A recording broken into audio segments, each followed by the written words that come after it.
ਔਰ ਇਹਦੇ ਮੁਤਾਬਕ ਹੀ ਉਹਨੇ ਕਿ ਅਬ ਜੇ ਇੱਦਾਂ ਹੈ ਤੁਸੀਂ ਸੱਚ ਕਹਿੰਦੇ ਹੋ। ਮਹਾਰਾਜ ਕਹਿੰਦੇ ਕਿ ਬਿਲਕੁਲ ਸੱਚ ਕਹਿੰਦੇ ਆ ਜੀ, ਖੁਦਾ ਇੱਕ ਹੈ, ਹਰ ਥਾਂ 'ਤੇ ਹੈ। ਕਹਿਣ ਲੱਗੇ ਫਿਰ ਨਮਾਜ਼ ਪੜ੍ਹੀਏ, ਅੱਜ ਜੁਮਾ ਹੈ, ਆਪਾਂ ਨਮਾਜ਼ ਪੜ੍ਹ ਲੈਂਦੇ ਹਾਂ। ਮਹਾਰਾਜ ਕਹਿੰਦੇ ਚਲੋ। ਹੁਣ ਜਦੋਂ ਮਹਾਰਾਜ ਨੇ ਕਹਿਤਾ ਚਲੋ, ਤੇ ਨਵਾਬ ਦੀ ਤਾਂ ਤਿਆਰੀਆਂ ਹੁੰਦੀਆਂ ਨੇ ਸੁਭਾਵਿਕ ਹੀ। ਹੁਣ ਇਹ ਕਚਹਿਰੀ ਵਿੱਚ ਇਹ ਕਹਿ ਦੇਣਾ ਗੁਰੂ ਪਾਤਸ਼ਾਹ ਸਾਹਿਬ ਜੀ ਦੇ ਕਿ ਚਲੋ ਆਪਾਂ ਨਮਾਜ਼ ਪੜ੍ਹ ਲੈਂਦੇ ਹਾਂ, ਅਤੇ ਜਿੰਨੇ ਮੂੰਹ ਉਨੀਆਂ ਗੱਲਾਂ ਖੰਭਾਂ ਦੀਆਂ ਡਾਰਾਂ ਬਣਨ ਲੱਗ ਪਈਆਂ। ਕਿਉਂਕਿ ਸੁਲਤਾਨਪੁਰ ਲੋਧੀ ਬਹੁਤ ਵੱਡਾ ਸ਼ਹਿਰ ਤੇ ਹੈ ਨਹੀਂ ਕਿ ਖਬਰ ਇੱਧਰੋਂ ਉੱਧਰ ਜਾਂਦਿਆਂ ਵਕਤ ਲੱਗੇ। ਔਰ ਨਾਲੇ ਇਹੋ ਜਿਹੀਆਂ ਖਬਰਾਂ ਜਿਨ੍ਹਾਂ ਦੇ ਵਿੱਚ ਕੁਝ ਐਕਸਾਈਟਮੈਂਟ ਹੁੰਦਾ ਹੈ, ਕੁਝ ਇਹੋ ਜਿਹਾ ਧਾਰਮਿਕ ਮਸਲਾ ਹੁੰਦਾ ਹੈ, ਉਹ ਬੜੀ ਛੇਤੀ ਉੱਡਦੀਆਂ ਨੇ। ਔਰ ਇਹ ਗੱਲ ਪਲੋ ਪਲੀ ਹੀ ਗਲੀਆਂ 'ਚ ਫੈਲ ਗਈ। ਜਿਹਨੇ ਨਮਾਜ਼ੀ ਆ ਰਹੇ ਸਨ ਉਹਨਾਂ 'ਚ ਫੈਲ ਗਈ, ਜਿਹੜੇ ਉਹਨਾਂ ਦੇ ਮਦਸਹਾਇਕ ਆਮ ਜਿਹਨੂੰ ਸਿਆਪਾ ਹੁਣ ਹਿੰਦੂ ਤਬਕਾ ਆਪਣਾ ਉਸ ਵਕਤ ਦਾ ਕਹਿ ਨੇ, ਉਹਨਾਂ 'ਚ ਫੈਲ ਗਈ। ਕਿਸੇ ਵਿੱਚ ਖੁਸ਼ੀ ਅਤੇ ਕਿਸੇ 'ਚ ਗਮੀ ਫੈਲ ਗਈ। ਇੱਕ ਪੱਖ 'ਤੇ ਖੁਸ਼ੀ ਹੋਣ ਲੱਗ ਪਿਆ, ਦੇਖੇ ਅੱਜ ਬੜਾ ਵੱਡਾ ਸੀ, ਕਿਉਂਕਿ ਗੁਰੂ ਨਾਨਕ ਸਾਹਿਬ ਦੇ ਬਾਬਤੇ ਤੇ ਪਤਾ ਸਭ ਨੂੰ ਕਿ ਬਹੁਤ ਵਿਦਵਾਨ ਨੇ, ਬੜੇ ਤਰਕਵਾਦੀ ਨੇ, ਬੜੇ ਵਿਸਤ੍ਰਿਤ ਖੁੱਲ੍ਹੇ ਦਿਮਾਗ ਦੇ ਨੇ। ਔਰ ਸਾਰੀਆਂ ਗੱਲਾਂ ਦਾ ਸ਼ੋਰ ਮਚ ਗਿਆ।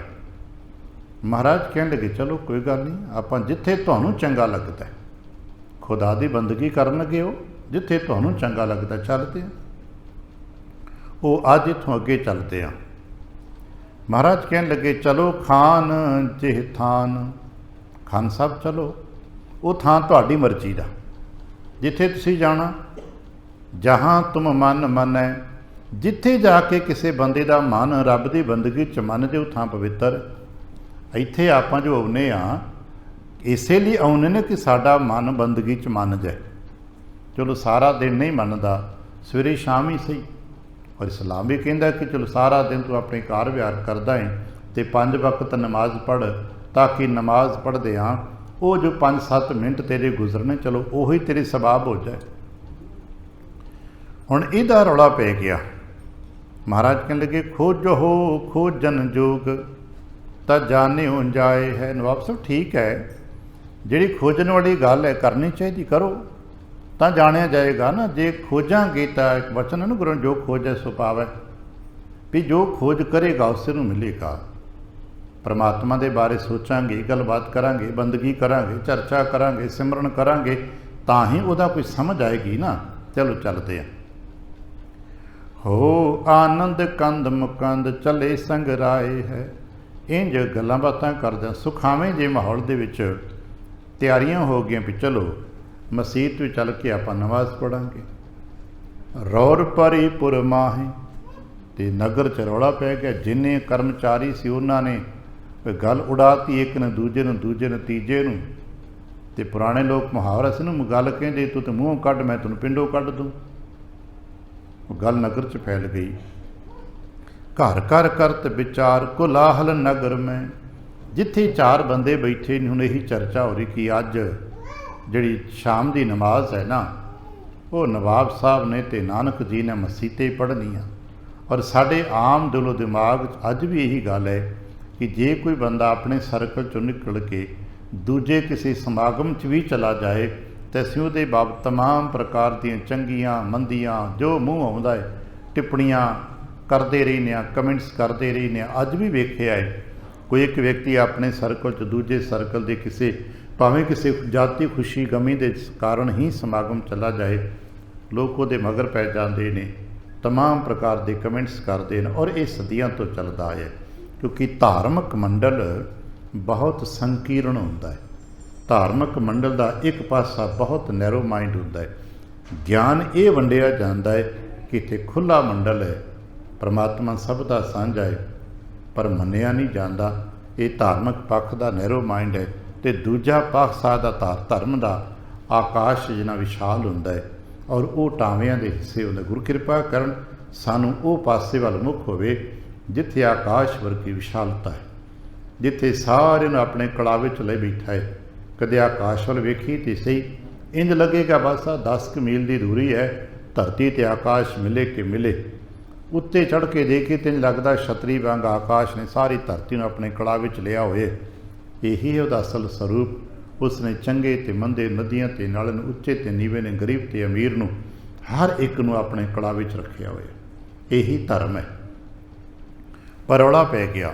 ਉਹਦਾ ਮਤਲਬ ਇੱਕ ਹੋਰ ਲੋਕਾਂ ਕੱਢ ਲਿਆ ਵੀ ਨਾਨਕ ਜੀ ਮਸੀਹ 'ਤੇ ਚੱਲੇ ਨੇ, ਨਾਨਕ ਜੀ ਨੇ ਮੁਸਲਮਾਨ ਹੋ ਜਾਣਾ, ਨਾਨਕ ਜੀ ਨੇ ਇਸਲਾਮ ਕਬੂਲ ਕਰ ਲੈਣਾ।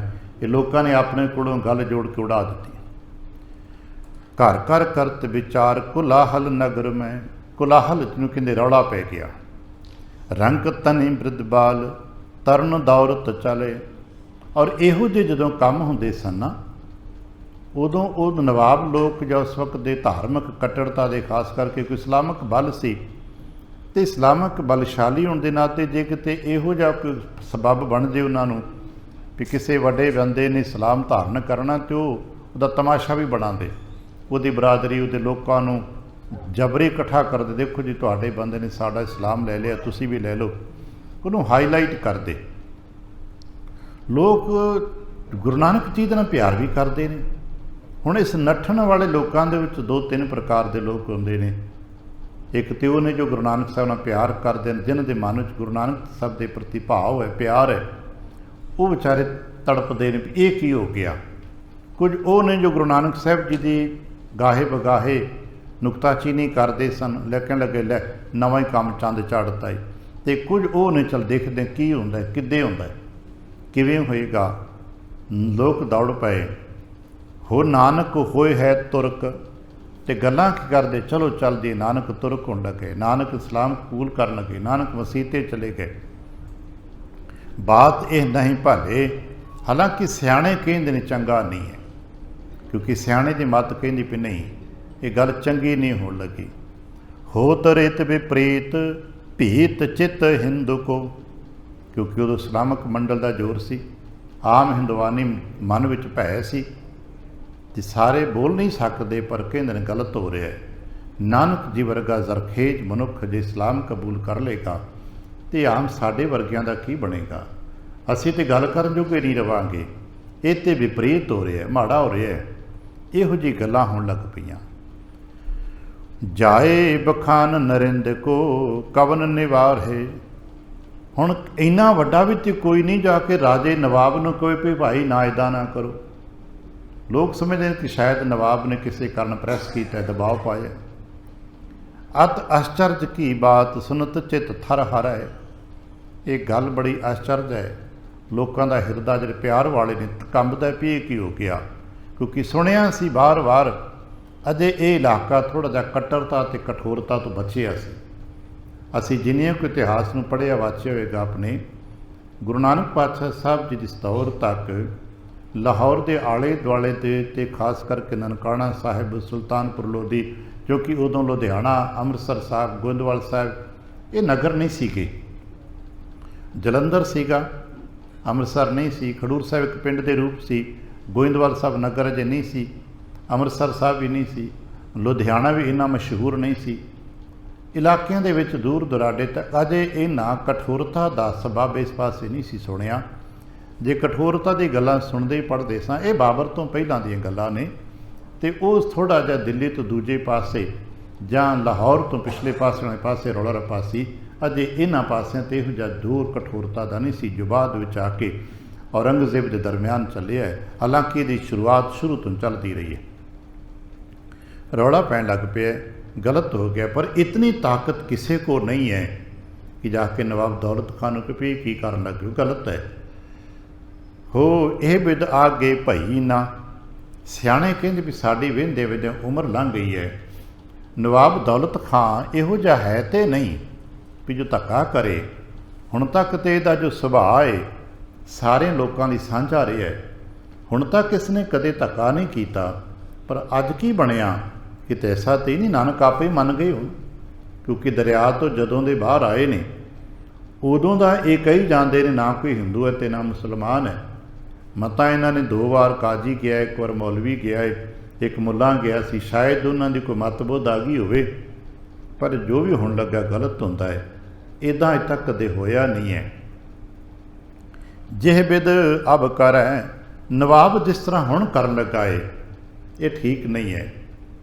ਚਤੁਰ ਵਰਨ ਨਰ ਚਲੇ ਤਮਾਸ਼ੇ ਹਿਤ ਸਭੇ, ਤੇ ਬਹੁਤੇ ਲੋਕ ਤੇ ਤਮਾਸ਼ਾ ਵੇਖਣ ਤੁਰ ਪਏ। ਚਲੋ ਦੇਖਦੇ ਆ ਮਸੀਤ ਵਿੱਚ ਕੀ ਕਰਦੇ ਨੇ। ਹੀਰ ਜਰਾਮ ਕੁਚਾਲ ਵਿਸ਼ਾਲ ਹੈ ਦੁੱਖ ਤਬ ਹੈ। ਔਰ ਜੈਰਾਮ ਜੀ ਦੇ ਸਾਹਮਣੇ ਸਭ ਕੁਝ ਹੋ ਰਿਹਾ। ਭਾਈਆ ਜੈਰਾਮ ਜੀ ਬੋਲ ਨਹੀਂ ਪਾ ਰਹੇ, ਕਿਉਂਕਿ ਕਚਹਿਰੀ 'ਚ ਕੁਝ ਸਮਾਂ ਪਹਿਲਾਂ ਤੇ ਮੌਜੂਦ ਸੀਗੇ। ਜਦੋਂ ਉਹਨਾਂ ਹੀ ਤੇ ਕਿਹਾ ਸੀ ਨਾਨਕ ਜੀ ਨੂੰ ਸੱਦ ਕੇ ਪੁੱਛ ਲਓ ਵੀ ਤੇ ਹੋਰ ਕੰਮ ਜੋ ਸੋਚਦੇ ਸੀ ਹੋਰ ਦਾ ਕੁਝ ਹੋਰ ਬਣੀ ਜਾਂਦਾ ਹੈ। ਸੋਚਤ ਸੋਚਨ ਸਖਚ ਚਲਿਓ ਚੱਕਰਤ ਘਰੇ। ਲੋਕ ਤੇ ਇਕੱਠੇ ਹੋ ਕੇ ਚਲਾ ਚਲਾਈ ਬਣ ਗਈ, ਇੱਕ ਕੋਲਾਹਲ ਜਿਹਾ ਬਣ ਗਿਆ, ਮਸੀਤ ਵੱਲੋਂ ਤੁਰ ਪਏ। ਭਾਈਆ ਜੈਰਾਮ ਜੀ ਉਦਾਸ ਸਿਰ ਨੀਵਾਂ ਕਰਕੇ ਚੁੱਪਚਾਪ ਭੀੜ 'ਚੋਂ ਬਚ ਕੇ ਘਰ ਵੱਲ ਤੁਰ ਪਏ। ਕਿਹਨੂੰ ਗੱਲ ਕਰਨ, ਕੀ ਕਹਿਣ ਕਿਹਨੂੰ? ਸੋਚਾਂ ਨੇ ਘਿਰ ਲਿਆ। ਹੋ ਚਿਤ ਚਾਹਤ ਕਛ ਔਰ ਵਿਧ ਨਾ ਕਰੇ। ਕਹਿੰਦੇ ਮੈਂ ਕੁਝ ਹੋਰ ਸੋਚਿਆ ਸੀ, ਬਣ ਕੁਝ ਹੋਰ ਹੀ ਗਿਆ।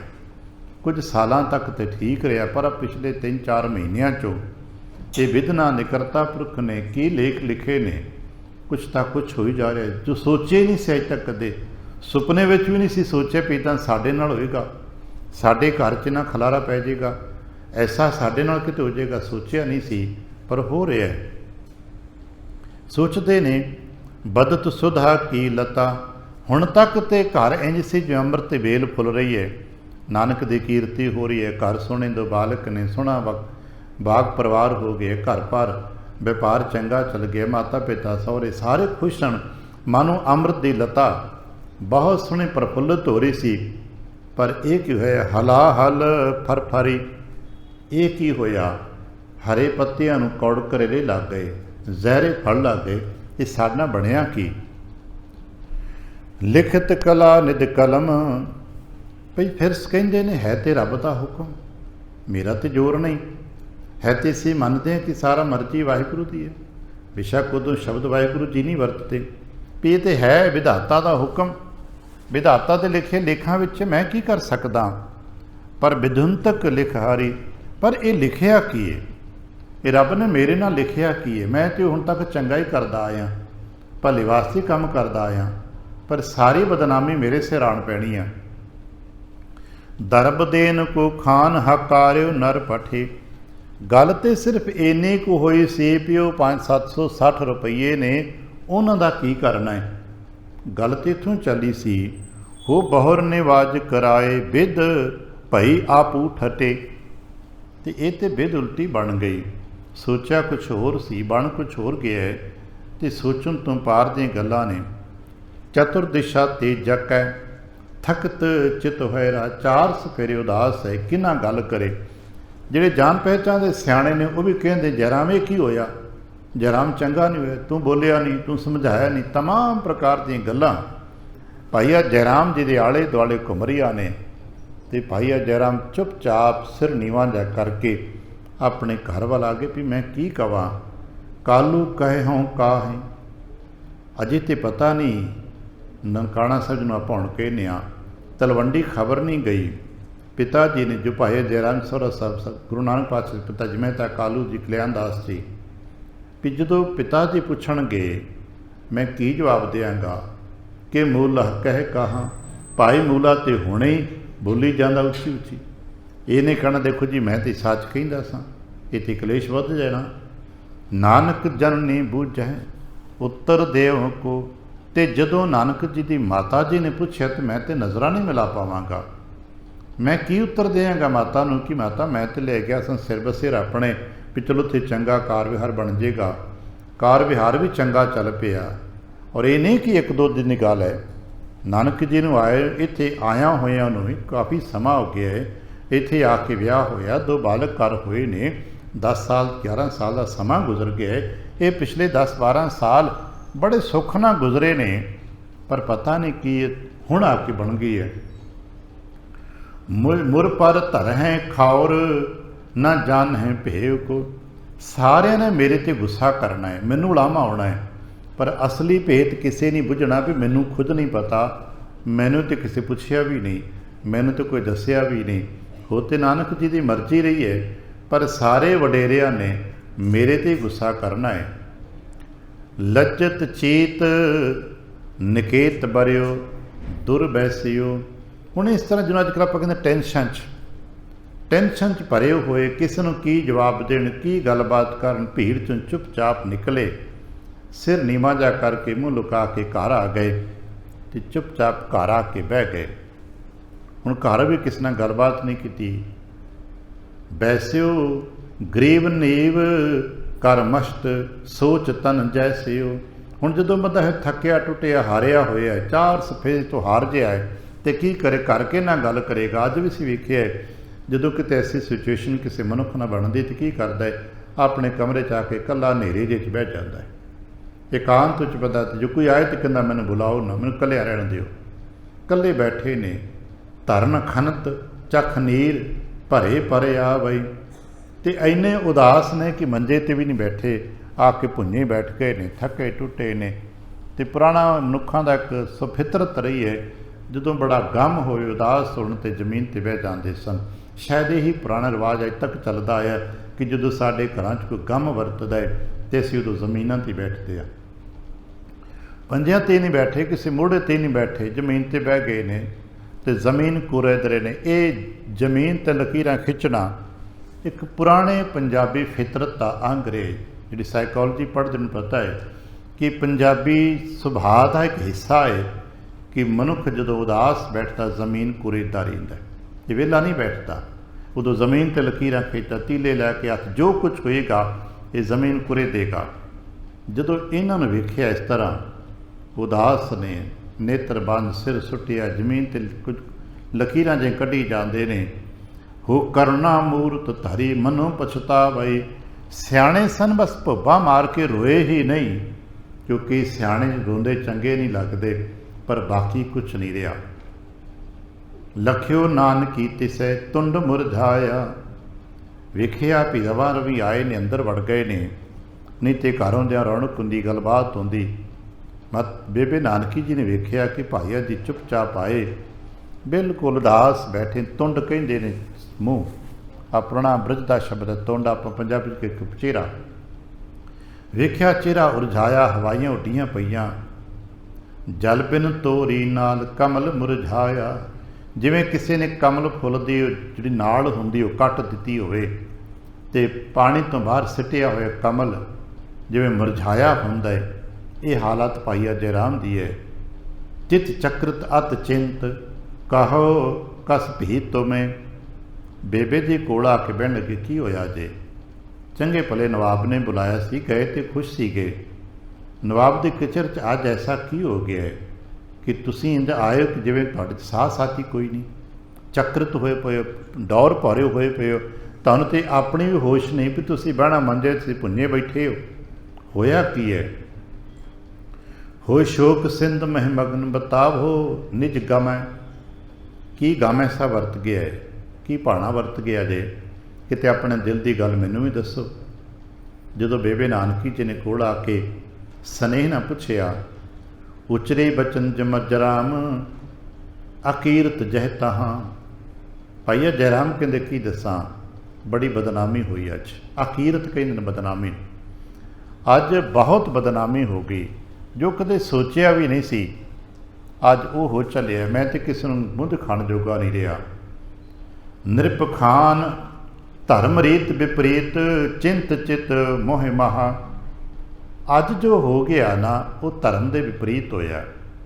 ਹੁਣ ਤੱਕ ਜੋ ਹੋਇਆ ਸੀ ਮੈਂ ਕਦੇ ਨਾ ਗਮ ਨਹੀਂ ਸੀ ਕੀਤਾ, ਚਲੋ ਨਿੱਜੀ ਪੱਧਰ 'ਤੇ ਹੈ, ਪਰਿਵਾਰਕ ਪੱਧਰ 'ਤੇ ਹੈ, ਪਰ ਅੱਜ ਜੋ ਹੋ ਰਿਹਾ ਹੈ ਇਹ ਮੇਰੇ ਤੋਂ ਸਹਿਣਾ ਔਖਾ ਹੋ ਰਿਹਾ ਹੈ, ਔਰ ਇਹ ਧਰਮ ਦੀ ਵੀ ਹਾਨੀ ਹੋ ਰਹੀ ਹੈ, ਧਰਮ ਦੇ ਵਿਪਰੀਤ ਹੋ ਰਿਹਾ ਹੈ। ਜਦੋਂ ਬੇਬੇ ਨੇ ਸਵਾਲੀਆ ਨਿਗਾਹ ਨਾਲ ਦੇਖਿਆ, ਪੁੱਛਿਆ ਹੋਇਆ ਕੀ? ਧਰਮ ਦੇ ਖਿਲਾਫ ਹੋ ਗਿਆ, ਬਦਨਾਮੀ ਹੋ ਗਈ, ਆਖਰ ਹੋਇਆ ਕੀ? ਕਹਿਣ ਲੱਗੇ, ਭਰਾਤ ਤੁਮਹਾਰੋ ਗਇਓ ਸੰਗ ਨਿਰਪ ਖਾਨ ਕੇ। ਹੋਣਾ ਕੀ ਸੀ? ਤੇਰਾ ਵੀਰ ਖਾਨ ਦੇ ਨਾਲ ਤੁਰ ਪਿਆ ਅਤੇ ਹੋ ਕਰਹਿ ਆਦ ਨਿਵਾਜ ਮਸੀਤ ਪਿਆਨ ਕੇ। ਕਹਿੰਦੇ ਨੇ ਹੁਣ ਲੋ ਟੇਬਲ ਦੀ ਨਮਾਜ਼ ਜਿਹੜੀ ਹੈ ਨਾ ਉਹਨੇ ਮਸੀਤੇ ਪੜ੍ਹਨੀ ਹੈ। ਅਤੇ ਸਭ ਨੂੰ ਪਤਾ ਕਿ ਜਦੋਂ ਨਮਾਜ਼ ਕੋਈ ਪੜ੍ਹਦਾ ਹੈ ਅਤੇ ਮਤਲਬ ਧਰਮ ਬਦਲ ਲੈਂਦੇ, ਧਰਮ ਬਦਲਵਾ ਕੇ ਅਤੇ ਨਮਾਜ਼ ਪੜ੍ਹਾਉਂਦੇ ਨੇ। ਇਹ ਪਹਿਲਾਂ ਕਲਮਾ ਪੜ੍ਹਾਉਂਦੇ ਨੇ, ਬਸ ਉਹੀ ਇਹਨਾਂ ਨਮਾਜ਼ ਹੁੰਦੀ ਹੈ। ਇਹ ਪਹਿਲਾਂ ਧਰਮ ਬਦਲਵਾਉਣਗੇ, ਫਿਰ ਮਸੀਤੇ ਨਮਾਜ਼ ਪੜ੍ਹਾਉਣਗੇ, ਅਤੇ ਉਹ ਖੁਸ਼ੀ ਖੁਸ਼ੀ ਤੁਰ ਵੀ ਪਏ ਨੇ। ਨਾਨਕ ਜੀ ਆਪੇ ਤੁਰ ਕੇ ਗੱਲ ਵੀ ਕਰ ਲਈ ਕਿ ਹਾਮੀ ਭਰ ਲਈ ਕਿ ਮੈਂ ਚੱਲਦਾ। और मेरे वास्ते ते मरण है। चतुर्वर्ण महरौर, आ 4 सफेरे रौला पे आई, बाहर जाके जरा देखते सही। तुर्क तह होए है, सारे कहते ने कि अज नानक ने मुसलमान बन जाना है। और नानक का मुसलमान बनना निजी तो मैनू नहीं पता, पर समाज विच की मूँह देंगे, की गलबात करांगे, इज्जत की रहेगी, मेथों सहना औखा हो रहा है।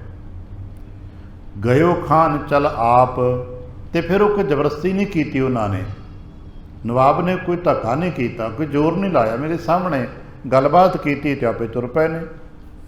आप संग बहु लोहे है, तो मगर मगर उन्होंने दिना हजूम इकट्ठा हो गया ही। 2-4 बंदे होंदे तो मैं समझाता गलबात करता, पर उत्थे तो मसीते मेला इकट्ठा हो गया, खलकत इकट्ठी हो गई है। तो उस खलकत नूं सब नूं पता है, एक बंदे नूं 2-4 नूं समझाना सौखा हुंदा है, तो जदों भीड़ बन जाती है, भीड़ नूं समझाना बहुत औखा है, क्योंकि भीड़ का एक अपने वखरा धर्म हुंदा है। शोक सुंद मह मगन सुनत मम मन भयो, कहने लगे बस इसे गल ने अज मैनूं डुबो के रख दिता है, मैनूं तो किते सहारा नहीं मिलता, मैं जावां किथे। हो पोत न प्राप्त मोह जतन बहु बिध ठायो, मैनूं कि किते अज किनारा नहीं मिलता, मैं उदास हाँ। अज मेरा चित करदा कि मैनूं धरती विल दे दे, मैनूं कोई सहारा मेरे टुट गए। कुछ पल चुप रह के बेबे कहन लगे, भनत नानकी बचन। बेबे नानकी इस कारण कहने लगे, ना चिंता कीजिए। बेबे नानकी ही वो पहली शख्सियत ने जिहड़े कदे डोले नहीं। इसका मतलब सानू समझाते हैं कि गुरु ते आसरा होवे ना तो डोलिया ना करो। भाणे संसार च वरतते रहिंदे ने, हुक्मी कलावां वरतदियां रहिंदियां ने, सदियां तो वरत रहियां ने, तो अज भी वरत रहियां ने, गां वरतणियां ने। मन नूं अपने गुरु के चरणों च टिका के रखो। कहण लगे, ना चिंता कीजिए, तुसीं चिंता ना करो कोई, ना भूल हो भेव भले लख लीजिए। तुसीं कोई चिंता ना करो कि भुल गए हो नानक जी नूं, तुसीं ते भले ढंग नाल भेत जाणदे हो, तुसीं ते नानक नूं इन्ने सालां तो देखदे हो, जाणदे हो, समझदे हो, कि फिर भुल गए हो। भरात हमारो भयो भेस नर भगति को, ये रब है साडे भरा दे रूप च प्रगट होया है, ये आप भगवान है। बस सानू तो इन्होंने मान दिता है, सानू भरा दा मान दिता है, मैनू है तो परमात्मा आप, तुसीं ते भागां वाले हो, तुहानू सम्मान मिलिया होया है। ये तो परमात्मा को भगती विस्तारत करते आए ने। है त्रैलोकन को कंत रच्यो जिन जगत को, ये तो तिना लोगों का मालिक है जिन्हें सारे जगत नूं बनाया। ये तो सिर्फ सानू ही मान मिल गया है कि सानू मैनू उन्होंने भैन होने का, तुहानू उन्होंने भाई होने का मान सन्मान मिले है। असीं ते इहदे च आनंद रहो, चिंता ना करो, उन्होंने कोई कुछ नहीं कर सकता। पनंग दानव अमर बरन किन्नर धरा, आ जिन्ने दुनिया के वड्डे वड्डे नाम ने ना, पनंग कहते नागां नूं, दानव दैंत, अमर कहते देवतियां नूं, आ 4 वर्ण तरह तरह के देवी देवते, किन्नर धरती, मार तंड जम इंद इंद्र, सूरज जम इंद्र ते चंद्रमा, हर कहते ने शिव नूं, जग करा। आ सारा संसार जो रचिया होया ना, इत्थों तक पौण बन दिगपाल रजाए ना फेरई। तुसीं देखिया नहीं हुण तक इन्हां दा इशारा कहण दी लोड़ ही नहीं पैंदी। जे अखां बंद कर लैंदे सूरज अपना पासा बदल लैंदा, जे अखां बंद कर लैंदे ने ते देव नाग आके इन्हां दी सेवा करदे ने। पानी विच इन्हां नूं कुछ नहीं हुंदा, इन्हां दा ते हुक्म कोई मुड़दा ही नहीं। आ सारी कायनात इन्हां दे हुक्म च है, इन्हां दे हो नर बपुरा होए कौन बंक दृग हेरी। आ नवाब साहब की की मजाल है या होर किसी की की मजाल है कि नानक जी के वल टेढ़ी अख करके वेख सके। जिसकी चिंता चीतर तीक न कीजिए। इस करके भाई मेरे वीर नानक की कोई चिंता ना करो। वो तो लोगों की चिंता मिटाउंदे ने, तुसीं उन्हां दी चिंता करी जांदे हो। लच तिन तिन को करहै सो आप लखी जिए। और ये सच जाना जे उन्हां कोई वध घट गलबात कर ही दिती है ना, तो उही शर्मसार होणगे। आ थोड़ी देर बाद देखना एक कौतक दुध आ दुध ते पानी नितर जाएगा। ਹੋ ਨਹੀਂ ਹਿਰਦੇ ਪ੍ਰਤੀਤ ਤਾਂ ਵਿਪਰ ਪਠਾਈ ਹੈ। ਜੇ ਤੁਹਾਨੂੰ ਮੇਰੀ ਗੱਲ ਤੇ ਭਰੋਸਾ ਨਹੀਂ ਹੈ ਨਾ ਤਾਂ ਵਿਪਰ ਜੋ ਇੱਕ ਸ਼ਬਦ ਆਮ ਤੌਰ 'ਤੇ ਬ੍ਰਾਹਮਣ ਨੂੰ ਅਸੀਂ ਕਹਿੰਦੇ ਹਾਂ, ਪਰ ਯਾਦ ਰੱਖਣਾ ਪੁਰਾਣਕ ਸ਼ਬਦ ਘਰ ਵਿੱਚ ਸੇਵਾ ਕਰਨ ਵਾਲੇ ਸੇਵਾਦਾਰ ਨੂੰ ਕਹਿੰਦੇ ਸੀ। ਪੁਰਾਣੇ ਸ਼ਬਦ ਸੀ ਰਾਜੇ ਨੂੰ ਭੇਜ ਦਿਓ, ਮਾਣ ਸਨਮਾਨ ਵੀ ਦਿੰਦੇ ਸੀ ਨੌਕਰਾਂ ਨੂੰ। ਅਤੇ ਇਹਨਾਂ ਦੇ ਘਰ ਵਿੱਚ ਭਾਈ ਨਿੱਧਾ ਸੇਵਾਦਾਰ ਸੀ। ਕਹਿਣ ਲੱਗੇ ਭੇਜੋ ਨਿੱਧਾ ਦੂਤ ਮਸੀਤਹਿ ਦਿਸ਼ ਗਇਓ। ਭਾਈ ਜੈਰਾਮ ਜੀ ਨੂੰ ਥੋੜ੍ਹਾ ਹੌਸਲਾ ਜਿਹਾ ਹੋਇਆ ਕਿ ਇਹ ਇੰਨੇ ਮਾਣ ਦੇ ਨਾਲ ਇੰਨੇ ਹੱਕ ਨਾਲ ਗੱਲ ਕਰਦੇ ਨੇ, ਕਿਉਂਕਿ ਜਦੋਂ ਸਤਿਗੁਰੂ ਨਾਨਕ ਜੀ ਨੇ ਵੇਈਂ ਪ੍ਰਵੇਸ਼ ਕੀਤਾ ਸੀ 3 ਦਿਨ ਸਨ, ਇਹ ਤੇ 3 ਘੰਟੇ ਵੀ ਨਹੀਂ ਗੁਜ਼ਰੇ, 3 ਦਿਨ ਸਾਰਾ ਜਗਤ ਡੋਲ ਗਿਆ ਸੀ, ਲੋਕਾਂ 'ਚ ਹਾਹਾਕਾਰ ਮਚ ਗਈ ਸੀ।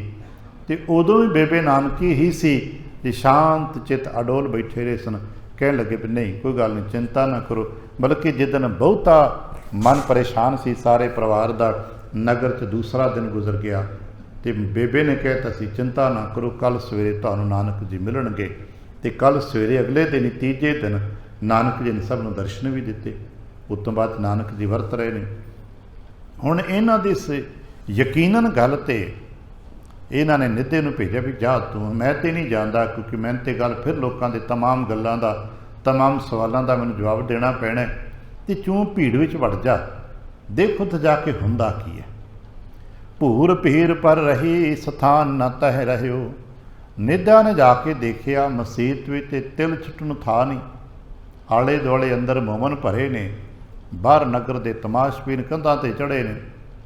ਪਰ ਨਿੱਧਾ ਫਿਰ ਵੀ ਚੂੰਕਿ ਹੁਕਮ ਸੀ ਏਕ ਏਕ ਕੋ ਲੰਘ ਧਾਏ ਧਾਸਨ ਤਰੇ, ਹੌਲੀ ਹੌਲੀ ਭੀੜ ਦੇ ਵਿੱਚੋਂ ਵੜਦਾ ਸੱਜੇ ਖੱਬੇ ਇੱਕ ਤੋਂ ਅੱਗੇ ਕਰਦਾ ਉੱਥੇ ਪਹੁੰਚ ਗਿਆ ਜਿੱਥੇ ਗੁਰੂ ਨਾਨਕ ਸਾਹਿਬ ਜੀ ਤੇ ਨਵਾਬ ਖਲੋਤੇ ਦਿਸ ਪਏ। ਹੋ ਕਰਨਾ ਨਿਤ ਕੋ ਦੇਖ ਬਿਸੂਰਤ ਔਰ ਖਰੇ। ਸਾਹਮਣੇ ਦੇਖਿਆ ਗੁਰੂ ਨਾਨਕ ਪਾਤਸ਼ਾਹ ਖਲੋਤੇ ਨੇ, ਨਵਾਬ ਖਲੋਤਾ ਹੈ, ਇਹ ਸਭ ਖਲੋ ਕੇ ਪਹੁੰਚਿਓ ਨਿਕਟ ਨਾ ਸ਼੍ਰੀ ਗੁਰੂ ਭੀੜ ਭਾਈ ਭਰਪੂਰ। ਪਰ ਨੇੜੇ ਨਹੀਂ ਜਾ ਸਕਦਾ, ਕਿਉਂਕਿ ਸਭ ਨੂੰ ਪਤਾ ਹੈ ਕਿ ਮਸੀਤ ਦੇ ਅੰਦਰ ਤੁਸੀਂ ਨਹੀਂ ਜਾ ਸਕਦੇ, ਅਤੇ ਮਸੀਤ ਦੀ ਕੰਧ ਖੁੱਲ੍ਹੀ ਹੁੰਦੀ ਹੈ, ਉੱਤੋਂ ਛੱਤ ਖਾਲੀ ਹੁੰਦੀ ਹੈ। ਬਾਊਂਡਰੀ ਹੀ ਅੱਜ ਵੀ ਦੇਖਦੇ ਨਵੀਦਗਾਹ ਹੁੰਦੀ ਜਨ ਜਿੱਥੇ ਨਮਾਜ਼ਾਂ ਪੜ੍ਹੀਆਂ ਜਾਂਦੀਆਂ, ਮੁਕਾਮ ਜਿਹੜੇ ਹੁੰਦੇ ਨੇ ਬਾਲ ਬਾਊਂਡਰੀ 'ਤੇ ਬਣੀ ਹੁੰਦੀ ਹੈ, ਪਰ ਉੱਤੋਂ ਖੁੱਲ੍ਹਾ ਹੁੰਦਾ ਅਤੇ ਇੱਕ ਪਾਸੇ ਉਹਨਾਂ ਦਾ ਜਿੱਥੇ ਨਮਾਜ਼ ਪੜ੍ਹਦੇ ਨੂੰ ਟਿਕਾਣਾ ਪੱਕਾ ਹੁੰਦਾ ਹੈ, ਬਾਕੀ ਖੁੱਲ੍ਹਾ ਰੜਾ ਮੈਦਾਨ ਹੀ ਹੁੰਦਾ ਹੈ।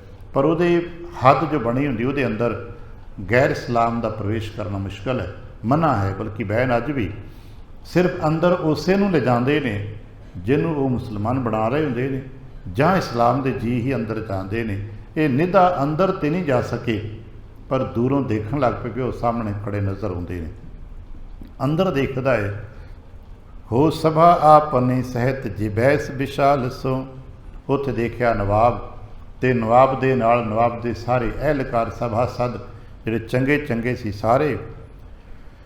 ਤਹਾਂ ਜਾਏ ਪਾਠਾਂਡ ਜੁਖਾਨ ਕਿਰਪਾਲ ਸੋ। ਹੁਣ ਇਹ ਉਹਨਾਂ ਕੁ ਨੇੜੇ ਚਲਾ ਗਿਆ ਕੰਧ ਦੇ ਵੀ ਜਿੱਥੋਂ ਦੇਖ ਸਕੇ ਅਤੇ ਕੋਈ ਗੱਲਬਾਤ ਸੁਣ ਸਕੇ, ਮਾੜੀ ਮੋਟੀ ਸਾਰੀ ਤੇ ਨਹੀਂ, ਪਰ ਸਮਝ ਆ ਸਕੇ ਕਿ ਕੀ ਗੱਲਬਾਤ ਹੋ ਰਹੀ ਹੈ। ਸ਼੍ਰੀ ਨਾਨਕ ਦੀ ਸੰਗ ਗਿਆਨ ਘਨ ਰੂਪ ਹੈ।